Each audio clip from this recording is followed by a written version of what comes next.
fair pick. Where would you prefer it? I like seeing Bane in mid. For me personally, in terms of itemization, if you're going for backline, go physical, man. But if there's a hard front line from the opposing side, might as well go magic because a lot of damage on that ult. And ladies and gentlemen, on that note, let's welcome you to the drafting phase of game number 1 between Echo Philippines as well as Team EVO representing Mekong. You can see that Echo has first pick, EVO with the second. And very interestingly, just face value, already respect here, right? Glue, Kaja, Faramis taken away from Team EVO, but on the same side, Lancelot and Franco has been taken away too. I like how Echo is approaching this. Again, given that maybe one of EVO's main strengths is mystery, right? You don't know what they're up to. They're just covering their bases here, right? We don't want no glue. We don't want no Faramis just in case there's that duo synergy. And then, okay, Kaja, you're safe. No suppress, actually, with the Franco, too. Yeah, I kind of feel like it's also a very safe ban coming in from EVO because banning out Carl TZ's Lancelot. He just had practice just a few days ago, banning out the Franco as well as the Arlet for now. I kind of feel like they're testing the waters, but Echo, without missing a beat, picking up the 1-1. That's so risky. But 1-1 recently got nerfed, though. Yes. So is she fine? Is she okay? I think it's fine because Kaja and Franco aren't here. So this 1-1 might be able to bounce around unless EVO tries to pick up the Phoveus. We gotta see if they want to do that. But other than that, there's also still the Diggy that could be picked up, and even straight Purify can actually hurt the 1-1 even after the buff. But sorry, the nerf, but we do see something here. Someone else who might get picked up, who was not nerfed but buffed instead, that's Alpha, who I think might see play. Given that there's a Fredrin, there are few conditions to make an Alpha jungle work, right? And you gotta have a tanky opponent in the other jungle, so this is good. Great thing about Alpha, because looking at the changes, number 1 is actually the ult, because it charges up so fast, the cooldown is so low, you could initiate basically every single time. 2 or 3 in a team fight. And the changes are at the passive, so every single second hit that Alpha does, Beta will follow up, so a lot of damage here. Oh, but they're going straight for the Yuzong and the Yi pitch here for Echo, so securing that really heavy backline promise as well as that artillery and the slow. And interesting, they pick up a Yuzong here. What do you think that's for? I like the Yuzhong. They're just covering up what possible picks Biston can play. Biston is another key player for EVO. So yeah, even if we do not have 20 August, you still have Your Name and Biston. They just want to make sure Biston doesn't have an easy life, but I'd give this a wash. It's a 50-50 with a Claude. Honestly, it is, because the Claude is going to be used to make sure that he can deal damage against the E, because it is a very direct counter there. But yeah, I kind of do believe that this Yuzong, because looking at MPL Philippines, Leo, you can correct me, but I see a lot of bans, early bans on the Yuzong, and a lot put it as an S-tier EXP laner, just for the fact that you can go directly to the backline. Whether, doesn't matter what kind of hero they use, it's always going to be annoying, it's always going to be good. I will not correct you because you are correct. Going back into the drafts as well here, we do have the Kufra being taken away from Yaoi for sure. Definitely a power pick for himself. Lolita also gets taken away, so the limitation onto the hero pool of that roamer has begun. And the interesting thing is, once again, we're not really sure what Nonim has in his hero pool, but we do have a fun fact here for Sanford. He has a 100% win rate on the Yuzong. Leo, LaFell, that's what why. Is that? 10 out of 10. That's why, right? That's why. 10 out of 10. That's why we were talking about how it's always banned, especially against Echo, right? Now we close up junglers, all right? Carl TZ, Your Name not going to be able to touch the Ling nor the Akai. I wonder what the roamers are going to go do, though. The Cho's still out. Yeah. Cho is still available. Cho for Yaoi. Huh? I kind of screamed. Right, that was you. Yes. That's you. Definitely. Not me. Honestly, quite interesting here. It does seem that Echo, they know quite a lot about EVO, because even though they saw the Fredrin, they're still banning out the Ling as a jungler. Fully expecting, if you want to scream, you can scream, because Yaoi's picking up the Cho. Oh my god, it's Cho! There it is. I'll allow it. Okay. 4 out of 5. It's alright, it's alright. Cool. So there it is. That's Yaoi's Cho. He has won championships off of a single hero. But I like the fact that they picked up a Bane. Let's oh go. my god, Bane! Let's go! The Bunny. The Bunny. The Bunny. Man, Sorry. you guys were just talking about this. I'm playing a lot of Bane, man. My Bane is a lot of sign good. of nobility. So, A lot of good, man, because even the Bane can cancel the Claude. Oh, man. Carl DZ, what are you doing? wow. All right, okay, wait. Let's take a look at EVO for just a minute, right? With the Martis and the Fredrin, Martis jungle, right? Yeah, likely, yes. I mean, they could switch it up. It could be Martis EXP. No absolutes. No absolutes. I like that he's anti-CC going against Carl TZ and Yaoi though, right? So, Yeah, you can come through. Just yeah, I would definitely prefer the Martis. We'll see the last pick here coming in for Team EVO. They're taking their dear sweet time. Everyone is shaking, and it's going to be the Diggy. That is a valuable diggy. That's money right there. You're stopping the ult on the Bane. You're stopping 1-1 with the stun, right? The trigger, the Cho, the Yuzhong. Dude, a lot is going on. Honestly, looking at the draft, I see Diggy coming out of the screen, coming back in. Looking at the audience prediction, also seems pretty one-sided here. Yeah, talents, audience prediction as well. It's tough to say that this outcome could be different, but let's take a look at not the history and, the accolades of both of these teams, right? Let's take a look at the drafts. Let's live in the now. Let's live in the now, exactly. I like how Team EVO is actually sticking to the fundamentals. They have their bases covered. And again, we talked about how the Diggy is so valuable. But in practice, right? Echo's playing with fire, man. Like, Echo is so hot. That draft is so hot. I like Bane, so I like the draft coming in from Echo. Here we go. Game number 1. I hope the Dark Horse are ready, but also I hope the Apex Predators came to play. And I hope that the audience are ready as well. Ladies and gentlemen, welcome to game number 1 between the Filipino representative and, of course, the representative from the Mekong region. And, coming to this game, right, we gotta take a look at the battle spells as well as the emblems. Does anything stand out to you here? Definitely, because Carl TZ here is using the jungle emblem. And here's the thing, people might be like, yeah, he's a jungler, of course he's gonna go for that. But usually Bane, he will choose either the magic or the assassin emblem, really showing what he wants to go for. And Bane really clears the jungle super fast that he had to get nerfed before coming into the MSC, and because he's using the jungle emblem, he could really go either way. Physical, magic, even defense, it's really up to him. Or it could even be a hybrid Oh yeah, build, definitely. right? Like we see that a lot from Wise, right? We saw that from Wise as well, but this is gonna be the goat. Oh, wait a minute. Oh, down bottom. You see how also a Bane has great range? There's a deadly catch. Oh, that's a show of strength. It's mostly just about zoning them out because, again, they just want to make sure that EVO, they don't have a comfortable laning phase to make sure that Echo, they can move around the map a little bit more comfortable. And again, Carl TZ, we got to see if he's very aggressive with his ults.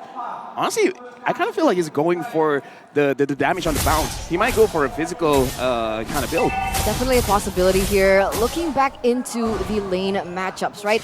It seems like the Diggy has been really babysitting the Claude, right? Giving some damage, harassing the 1-1 in that early game, but face value, 1-1 versus the Claude. Who is supposed to win that matchup? Honestly, looking at the situation, it is supposed to be the 1-1 because actually it's more about kind of a dead lane. The Claude doesn't want to fight. 1-1 wants to fight. As long as Claude survives, it's okay. Here we go. Sanford, the Apex Predator himself, starts to fight. Your name at less than half health. Turtle gets reset. Look at the back line. Oper versus Carl DZ. First blood draw by the Playmaker. Down goes Your Name. Carl DZ, though, taken out. Can Echo find revenge? Oper gets away with it and kept down. Sanji gets the kill. Turtle still standing. There's a pull by EVO. Okay, 2-for-1 trade there, still in favor for EVO, honestly, but Echo did able to manage to reset that turtle, right? So nobody gets that just yet. Things are going to go back to square one. Yeah, I guess we didn't mention as well, but yes, it is going to be the Fredrin jungle. The Martis is going on the EXP, and both frontliners were punished, but now Agi stole that RWM. I wonder if that was the right timing, though. They may have pulled the trigger too soon.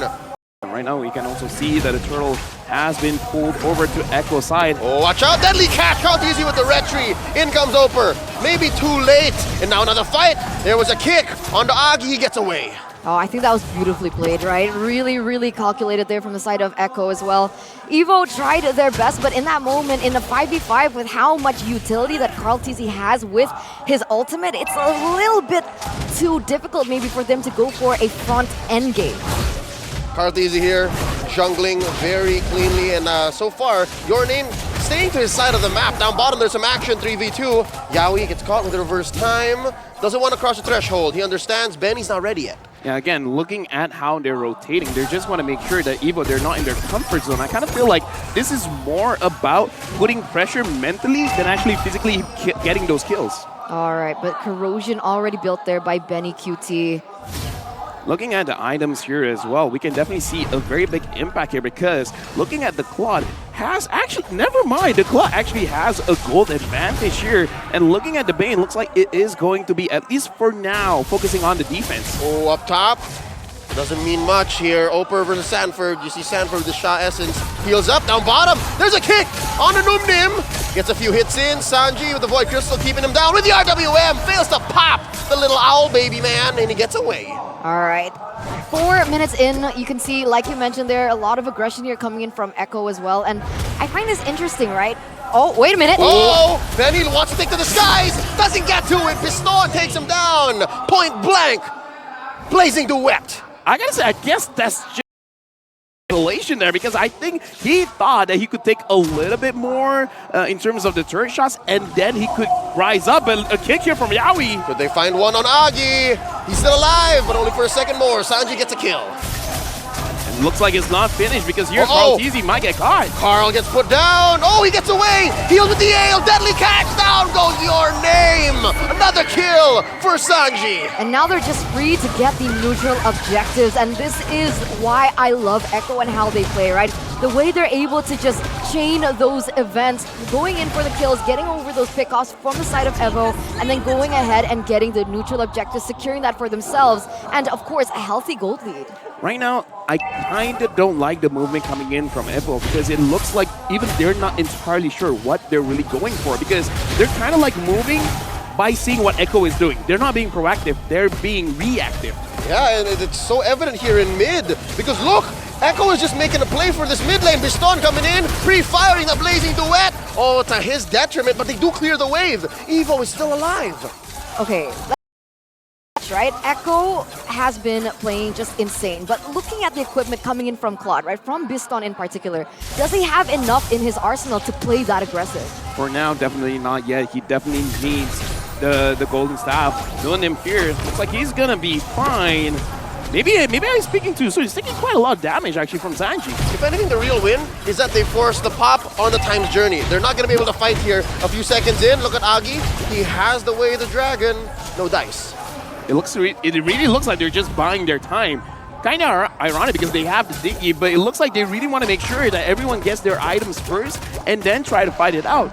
I would kind of say it's the opposite from Echo, where Carl Teasy is really looking for an excuse to use his ult. Like, if I can use a deadly catch, I'm just going to do it.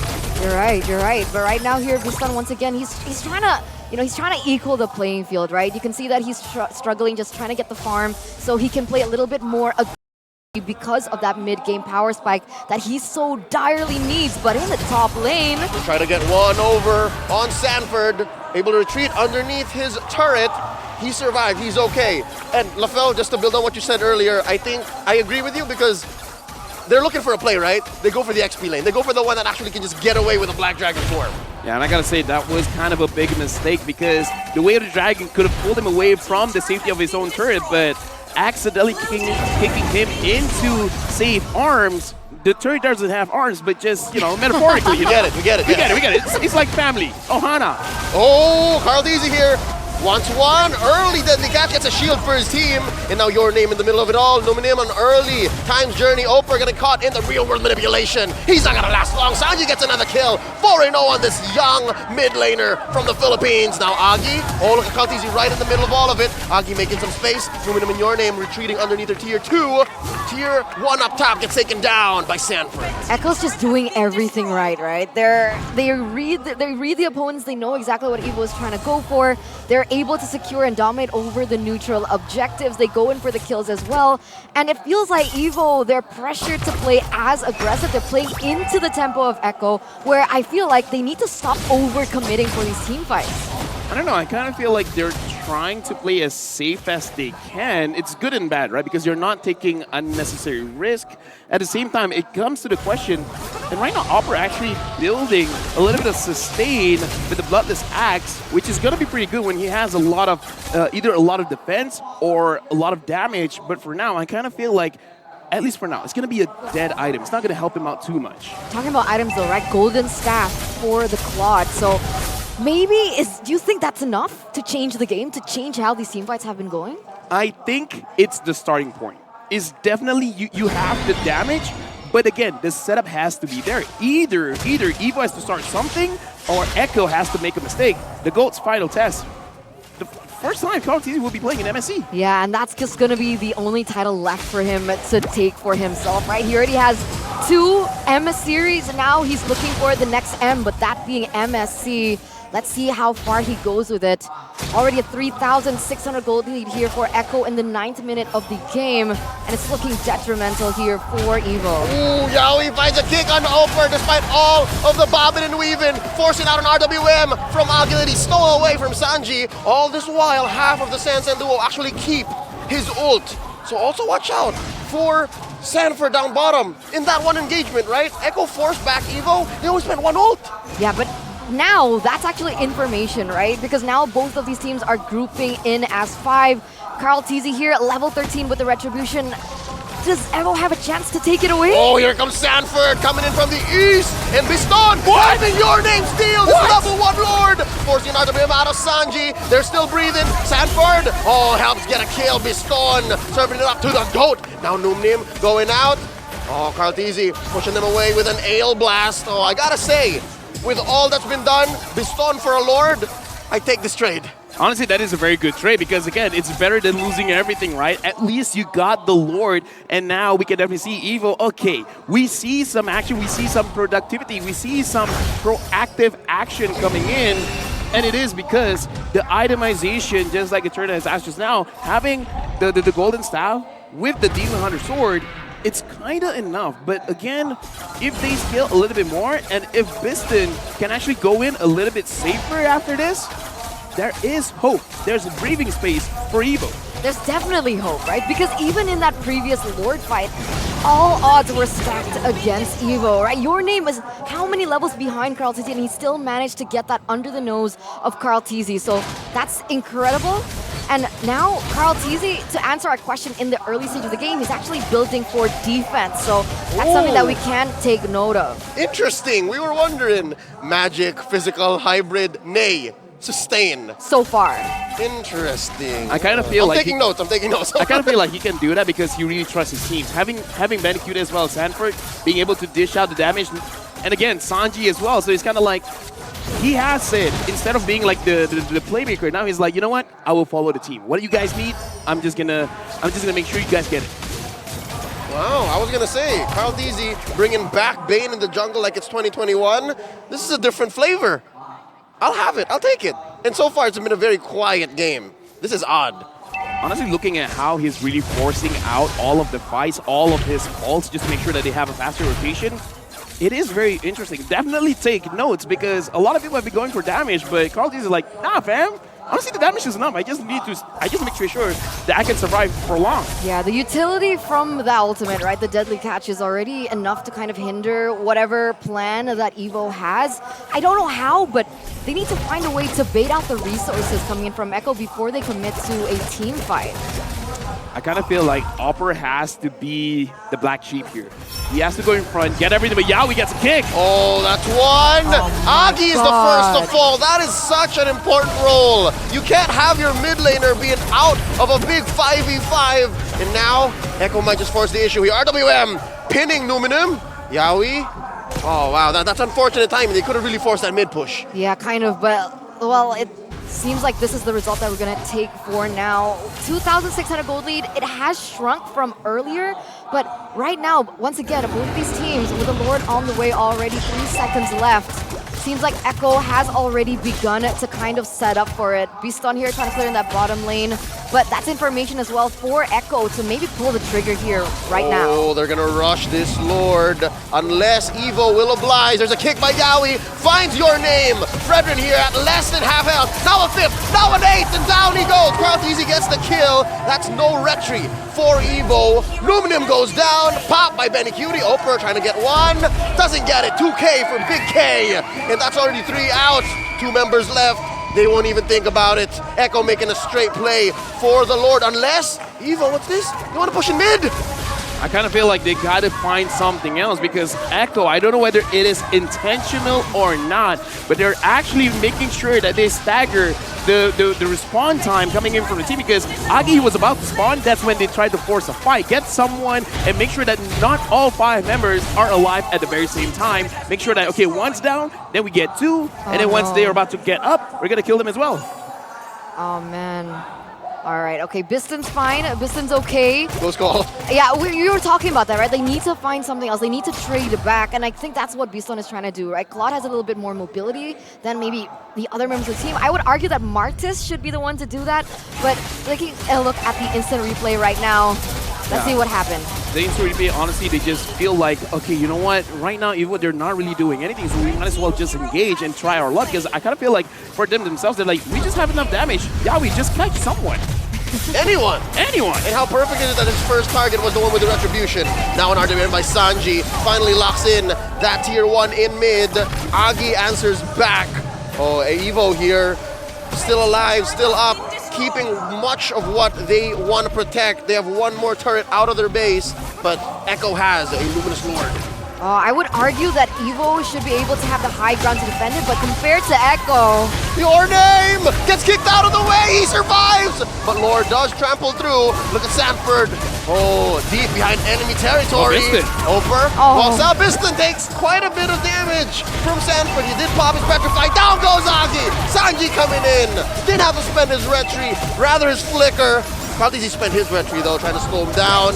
Another push in mid by Benny Cutie. This is looking dire. Yeah, right now we gotta look at Biston because he cannot deal out the damage safely. Every single time he goes to the front, he's gonna take quite a lot of damage. And now really whoa, we were talking about Biston, down he goes! Oper as well, they're slowly falling. Your name gets taken down by Benny Cutie. It's a wipeout. Echo takes game 1. A triple kill for the 1-1. That was insane gameplay coming in from Echo. That was clean cut, straight to the book. I don't really know what to say about that game. honestly, in this game, Echo, they took the game in control. They say this is Mobile Legends Bang Bang. I got a car. I'm in the driver's seat. You can sit anywhere you want. Shotgun, sit in the back. Either way, you're coming with us on the ride that we're steering the wheel. That's basically calling the shots. It's like, all right, we're the world champions. We just won our MPL. Here's how we do it. Actually, you know what? I have to admit, in the first maybe 5-6 minutes, I wasn't sure where they were going, right? And maybe even EVO wasn't sure where they were going. But as soon as Echo got it figured out, well, we'll see. When we break down the items, I can't believe Count Easy built Sustain. It's interesting. It's gonna make more right? sense, because, though. I mean, but what LaFell mentioned earlier, I think that makes sense as well, right? He's counting on the damage coming from all the other members. He realizes that his plus point, his advantage on the Bane just needs to be relying on the utility of his ultimate. And we saw that in those team fights when things got a little bit messy, that they were able to disrupt the initial just formation of EVO from the get-go. Yeah, and with that, I'd like to double check exactly why. I think Bane's skills scale off of magic and physical damage, right? Nothing with HP. But Caldeezy was building HP! I mean, here's the thing, right? If you want to make sure you deal more damage with your first skill and your passive, you go physical. If you want more heal on your second skill, the Ale, as well as the Deadly Catch. Cooldown too. Yeah, and cooldown as well. But here's the thing, right? Because of the emblem, it really does make sure that you get a lot of advantage with the more HP that you have. And again, we see how every single time off cooldown, he just uses the Deadly Catch. And I kind of feel like that's really the big difference. And now, Yowie as the MVP, hearing the crowd, they were not surprised. They were hoping that he gets the MVP. You're smiling. I mean, you're smiling. If I were in the crowd, I'd be like screaming too, right? We don't expect anything less from the performance coming in from Yowie. He's proved time and time again on the international stage what that Cho means when he gets his hands on it. Some might argue it's Cho's Yaoi, not Yaoi's Cho. Yep. Either way, looking at the itemization again and again, as a Cho, as a playmaker, you kind of don't care that much because the catches are really the one that defines the hero. And we can only see Yaoi, Cho, I don't know, I kind of feel like they're two souls melding into one. And without Yaoi starting anything, I kind of feel like Echo is just like, yeah, we're just going to spam the skills and then see what's happening. And now, looking at the highlights in this game, especially coming in from Yaoi, definitely deserve the highlights because every single time a fight starts, it is because of him. Yeah. How's a better way to say welcome to MSC Yaoi than to have him play his highlight play hero? Yeah. It's no longer Chaknu, right? Because when we talk about Cho, usually I'm accustomed to seeing Chaknu, but coming back into the performance, I think his targeting was just on point. His macro, his micro as well. He just knows exactly who to catch at the right time, and just even these plays, right? They're able to make it. He's able to make it uneven, unbalanced for EVO every time they try and go for a team fight. And he didn't die. He didn't die. Look at the heat that EVO is back in. You would usually die, especially if there's a Diggy on the other side, right? But he didn't die. Honestly, in this kind of game, I kind of feel like it makes sense that he does not die because the damage dealers can actually deal the damage safely because every single time Yaoi catches someone, there's always going to be someone following up. If he's there alone, sure, maybe he will die. But again, looking at this game, unfortunately, Biston cannot deal free damage